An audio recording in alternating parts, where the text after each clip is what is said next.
Oi pessoal, tudo bem? Hoje a gente vai estar dando continuidade aos nossos vídeos da parte de tolerância geométrica. Hoje a gente vai estar falando especificamente sobre planicidade, né? No último vídeo a gente falou sobre linearidade e agora a gente vai estar falando sobre planicidade, que é justamente a projeção da linearidade no plano, né? Ou seja, se a linearidade a gente toma como base aquele único segmento, na planicidade agora o segmento ele vai ser com base em todo o plano, né?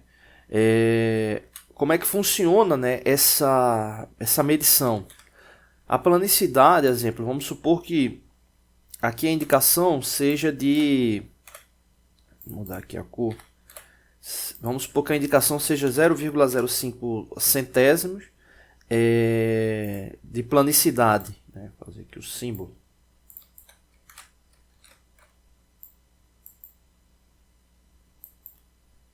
Bom, então supondo que seja 5 centésimos em relação a esse plano, o que é que acontece? A gente vai ter um plano ideal, vou fazer ele aqui grande, a gente vai ter um plano ideal, onde esse plano ideal ele vai estar passando pelo plano real, né, que é justamente a área de contato, aqui onde forma o plano que vai sofrer a medição, né? Então esse plano ideal ele tem uma distância em cada face de 5 centésimos em relação ao centro, né? Então ele tem 5 centésimos no total. Então esse plano aqui ele vai ter que garantir uma planicidade onde ele não vai poder alterar ou não vai poder ultrapassar esse plano ideal em sua projeção, tanto para mais como para menos, ultrapassando os 5 centésimos total do plano, né? Ou seja, se a gente for levar em consideração a simetria, a gente teria 0,025 para baixo e 0,025 para cima, né? Então ele não poderia ultrapassar, né, esse plano, né? E aí observa que nesse caso aqui é o segmento todo, né? Então por isso que ele é uma propagação do plano da tolerância de linearidade. Então normalmente esse tipo de medição, né, da planicidade, exemplo, se eu pegar um esquadro biselado, né, um esquadro de fio, como é popularmente chamado, e venha a utilizar nesse plano, ou seja, tem uma peça, tenho o esquadro, coloquei o esquadro na peça, olhei contra a luz e verifiquei se tem alguma passagem, né, algum feixe de luz passando no esquadro, né, olhando nessa base aqui. Quando eu faço essa verificação, eu normalmente olho o quê? Só consigo ver uma única linha, né, um único segmento, ou seja, eu consigo ver algo linear.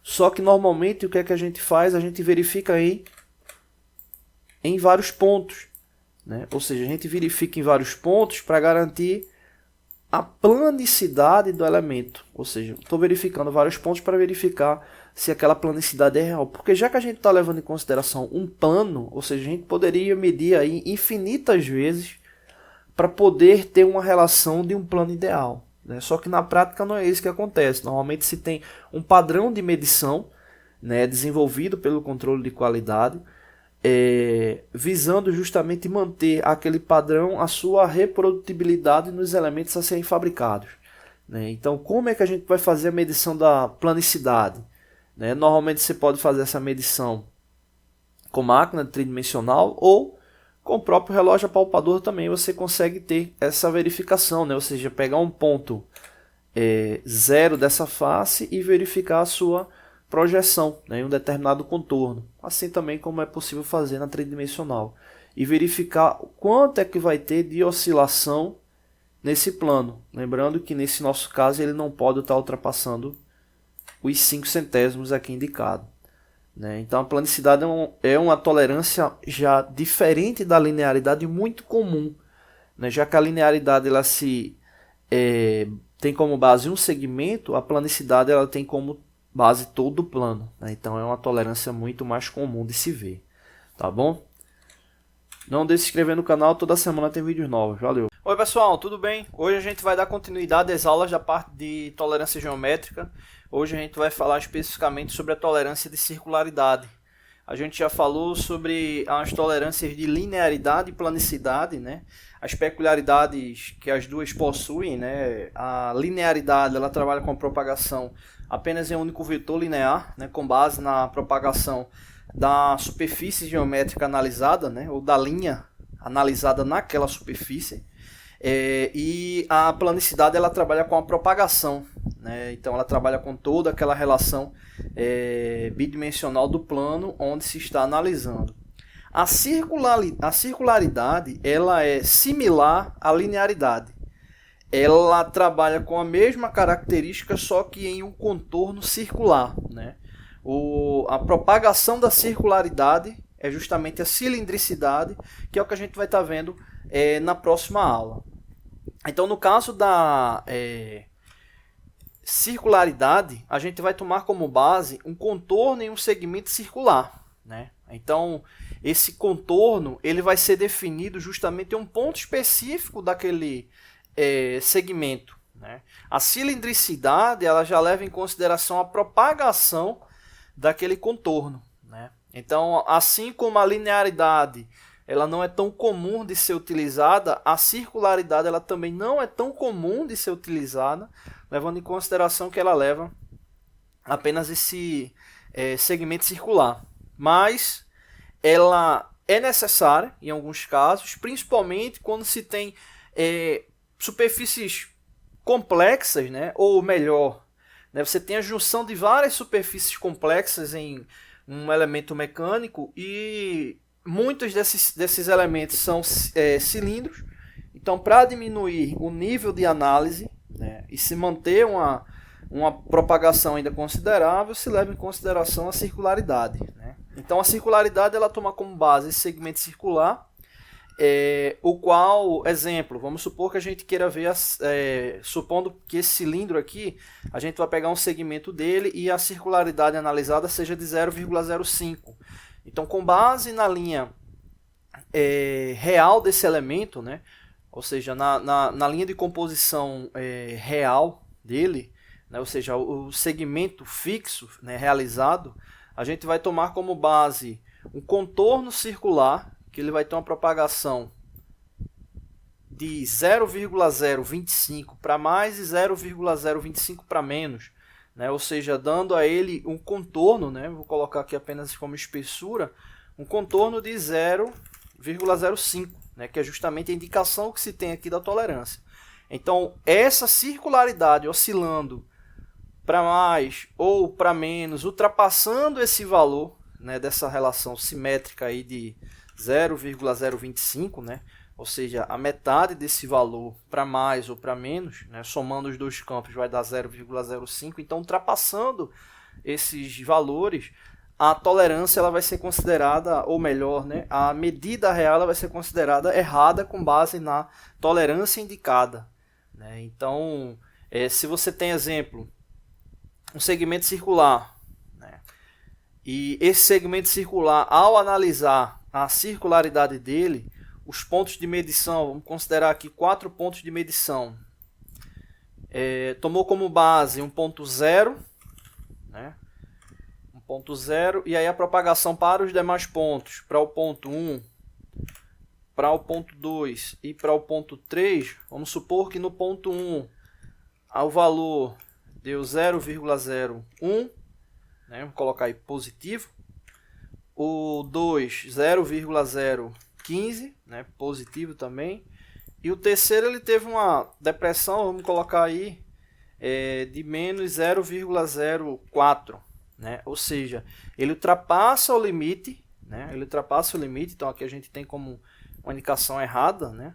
Ele ultrapassa esse limite justamente porque ele leva em consideração a questão da simetria, né? Então, contra os outros valores ficam ok, esse valor ele ultrapassa esse limite da simetria, já que a gente leva em consideração essa propagação para mais e para menos.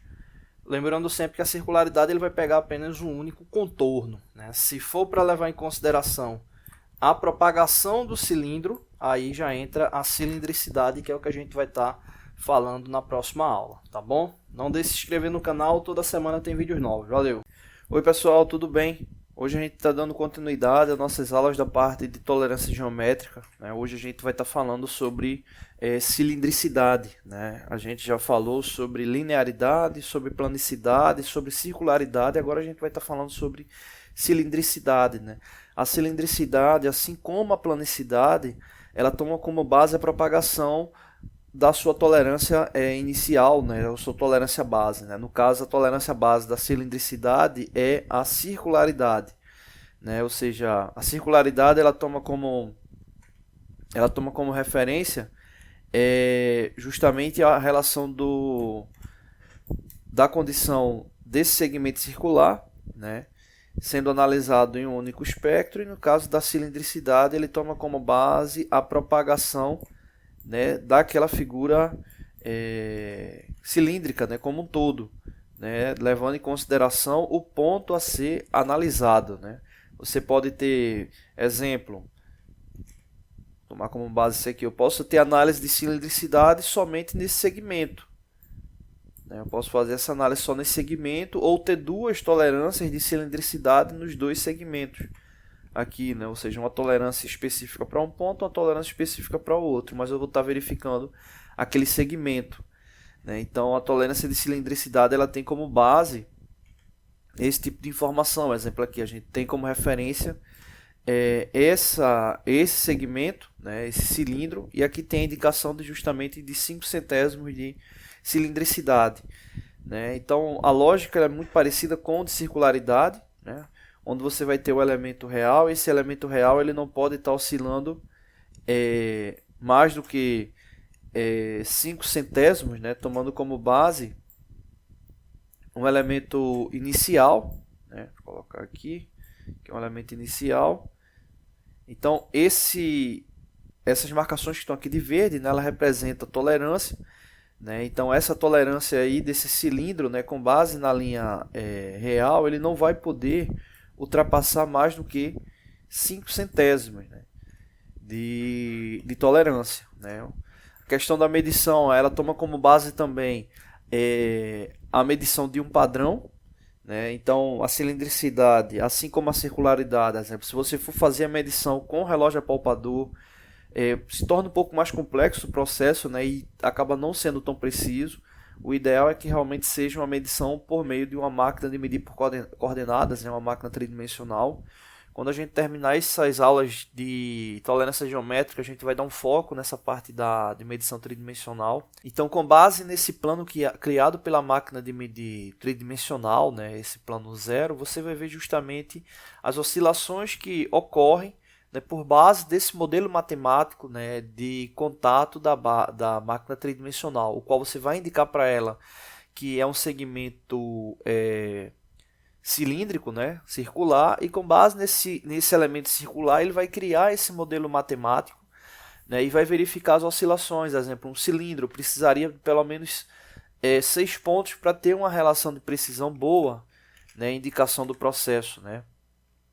Se a gente for tomar como base aqui, a gente precisaria ter pelo menos 3 pontos em um segmento, mais 3 pontos em outro, para ele poder fechar a condição de cilindro, né? Então, justamente com cada um desses toques da máquina tridimensional, a gente teria uma relação, né, matemática, né, o qual esses pontos eles deveriam estar tocando, né? Então, quando ele cria esse modelo, essa interface geométrica em seu sistema, ele automaticamente determina qual as posições que o cilindro deveria formar, e justamente os pontos que fogem daquele parâmetro ele vai dar como desvio, né? Então aí ele vai estar identificando, né? Você vai estar oscilando 1/100º ou 1/10º, né? Então ele tem como fazer essa indicação. Então a tolerância de cilindricidade ela toma como base, né, essa propagação de um elemento circular, formando o mesmo como cilindro. Tá bom? Não deixe de se inscrever no canal, toda semana tem vídeos novos. Valeu! Oi pessoal, tudo bem? Hoje a gente vai estar dando continuidade no nosso vídeo da parte de metrologia, né? Hoje a gente vai falar sobre questão de ajuste, né? Tolerância de ajuste, né? No caso aí uma montagem 8H7 e 8G6, né? Esse 8H7 sendo tipo fêmea, né? E o 8G6 sendo o tipo macho, né? Então a gente vai estar fazendo justamente análise, né? Com base nessa tolerância, né? Então aqui o 8H7 tipo fêmea, o 8G6 tipo macho, o 8H7 fêmea a gente identifica por meio dessa questão da letra maiúscula, o tipo macho a gente identifica por meio da letra minúscula, né? A gente vai fazer um vídeo, né, mais para frente explicando, né, como é que ocorre a concepção desses valores, né, da tolerância, né, que é justamente com base na tabela IT. Mas isso aí fica para um próximo vídeo, né? Vamos analisar a questão da montagem. Aqui a gente pegou um fragmento da tabela, né, no que diz respeito à norma de tolerância de ajuste. E aqui a gente tem justamente a identificação para montagem, né, H7 e G6. Né? Essa última linha aqui, ela representa justamente a linha que varia de 6 milímetros a 10 milímetros, e nesse caso o 8, né, que é o que a gente está analisando, ele está contido aqui nesse intervalo, né? Então nesse caso aqui é essa linha que a gente deve se atentar, né? Mais especificamente levando em consideração H7 que está aqui indicado, né? Então nesse caso aqui está aqui a informação mais 15 e 0, e no caso G6 está aqui indicado menos 5 e menos 14. Observa que esse é um tipo de montagem com folga, né? Então não tem sobreposição de material, né, ou interferência de material.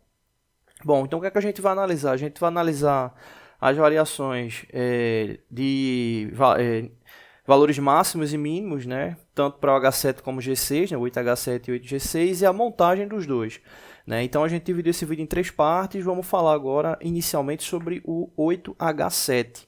Né? Vocês podem observar aqui, o 8H7 ele vai estar pegando aqui essa informação aqui especificamente, né? Então nesse caso o 8H7, você pode observar que ele tem variação indicando mais 15, esse mais 15 representa mais 15 milésimos, né? Ou seja, 0,015, né? Então como ele tem essa base de mais 15, então a gente vai ter justamente como valor máximo 8 milímetros mais 0,015, né? Então 8,015 é o valor máximo, né? É justamente o valor máximo aí do elemento, né? Vou dar um espaço aqui, então 8,015 milímetros é o valor máximo. O valor mínimo, se você observar aqui, a condição ele indica justamente que é o zero, né? Então 8 menos 0, né? Vamos supor aí 8 menos 0, a gente vai ter justamente igual a 8 milímetros, né? Então esse é o valor mínimo. Então, essa tolerância de 8H7 significa que ele vai poder variar de 8 milímetros, né, como valor mínimo, até 8,015. Né? Então, qualquer valor dentro dessa faixa de tolerância ele é considerado correto aí para o 8H7. Tá bom? No próximo vídeo a gente fala sobre o 8G6 e depois a relação da montagem dos dois. Não deixe de se inscrever no canal, toda semana tem vídeos novos. Valeu! Oi pessoal, tudo bem? Hoje a gente vai estar dando continuidade no nosso vídeo da parte de metrologia, né? Especificamente dando continuidade ao vídeo aí de análise de montagem, né? Análise de ajuste da medida 8H7 fêmea e 8G6. A gente já fez no último vídeo a análise do 8H7, agora a gente vai fazer do 8G6 e no próximo vídeo a gente faz a relação da montagem especificamente, né? Como a gente já verificou, né? A relação para o 8 ele está indicada aqui nessa última linha, né, que representa justamente a variação de 6 milímetros a 10 milímetros, então o 8 está contido nessa faixa, e como a gente está querendo especificamente H7, né, o maiúsculo aqui, o G6, são esses valores aqui que a gente vai estar analisando. Né? O H7 a gente já viu, né, então no último vídeo a gente já falou sobre esse, e agora a gente vai estar falando sobre o 8G6. Né? Nesse caso aqui, o 8G6 minúsculo, né? Ou seja, tipo macho, ele tem uma variação de menos 5 e menos 14. Lembrando que é milésimo, né? Ou seja, menos 5 representa menos 0,005 e o menos 14 representa menos 0,014. Né? Então, esses aí são os valores. No caso do 8G6, o menor valor, né? O valor mínimo vai ser 8 menos 0,005. né? Então, nesse caso aqui vai dar igual a 7,995, né? Então, esse aqui vai ser o valor máximo, né, para tolerância indicada, né? Ou seja, 7,995, né? E o valor mínimo vai ser justamente o 8 menos o 14, né? Então, a gente vai ter 8 menos 14, né? O 0,014. Né? Então, nesse caso aqui, o 8 menos 0,014 ele vai dar igual a 7,986. Né? Então, esse valor aqui é o valor mínimo dele. Então, aqui a gente tem justamente a relação do valor máximo e do valor mínimo indicado aqui para a tolerância. Né? Então, como vocês podem observar, essa relação não tem nenhum valor igual a 8, né? Ou acima de 8. Né? Quando a gente analisa o 8H7, né, como a gente fez no último vídeo, os valores deles indicados eram justamente o 8,015 como máximo e o 8 milímetros, né, como mínimo. Né? Então você pode observar aí que não tem contato entre as medidas, né, indicando realmente o tipo de montagem com folga. No próximo vídeo a gente faz a relação da montagem, né, da análise das dimensões tanto do 8H7 com o 8G6, né, juntando os valores, tá bom? Não deixe de se inscrever no canal, toda semana tem vídeos novos, valeu! Oi pessoal, tudo bem? Hoje a gente vai estar dando continuidade no nosso vídeo da parte de metrologia. Hoje a gente está fazendo o terceiro e último vídeo, né, da relação de análise e montagem do 8H7 com o 8G6, né, o 8H7 fêmea, 8G6 tipo macho. Né, e nesse caso aqui a gente vai fazer a relação da análise e montagem, né, basicamente indicar a folga máxima e a mínima referente às condições de afastamento, né, das tolerâncias indicadas. Né. Então nesse caso aqui, como a gente já viu nos últimos dois vídeos, né, nos últimos dois vídeos a gente falou sobre a variação do 8H7 e do 8G6, agora a gente vai fazer uma relação entre os dois. Né. Vamos só recapitular aqui os valores. Né. Do 8H7 o valor máximo é 8,015. Né? Vou colocar aqui máximo. O mínimo é 8 milímetros, né? Então esse aqui é o valor mínimo. E referente a... Deixa eu colocar aqui do lado aqui que é referente ao 8H7. Então vou marcar aqui 8H7.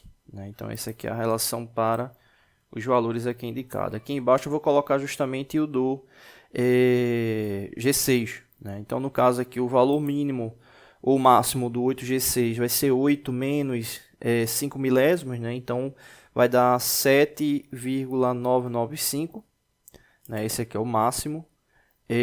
O mínimo vai ser justamente o 8 menos 14 milésimos. Né? Então, 8 menos 14 milésimos vai dar 7,986.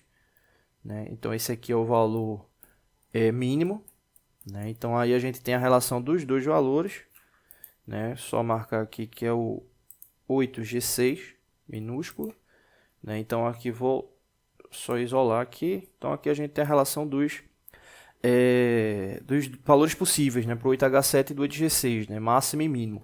Então o que acontece? Para a gente fazer a indicação da folga, né, desses valores, o que é que a gente vai levar em consideração? Se você fabricar a peça do 8H7, né, que é a peça fêmea, com o valor máximo dela, né, atingir o valor máximo dela, e você fabricar o 8G6 e fabricar com o valor mínimo, a gente vai ter a condição de folga máxima. Né? Ou seja, se a gente subtrair 8,015 e 7,986, vai dar o maior valor de folga. Né? Então é justamente a folga máxima. Já o contrário, né, se a gente fizer do valor mínimo do 8H7 e o valor máximo do 8G6, a gente vai ter a folga mínima. Né? Então vamos só calcular aqui para verificar esses valores. Né? Vou colocar aqui folga máxima.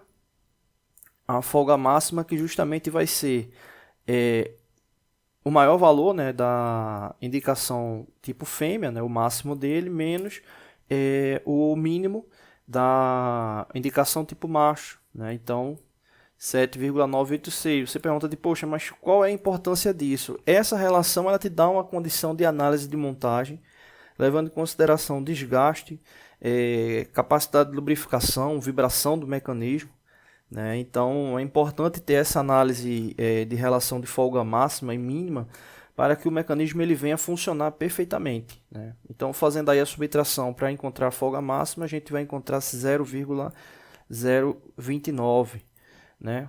Ou 29 milésimos de milímetro, né? A folga mínima, ele vai ser justamente aí o contrário do que a gente calculou. A gente vai ter o mínimo, né, do valor tipo fêmea, no caso 8 milímetros, menos o máximo do valor tipo macho, que é o 7,995. Né? Nesse caso aí, vai dar 0,5 milésimos de milímetro. Né? Então, esse aí é o valor da folga mínima. Né? Então, essa relação de montagem aí para os dois, né? Levando em consideração a máxima e a mínima. O interessante é que esse valor de folga ele seja um valor intermediário, né?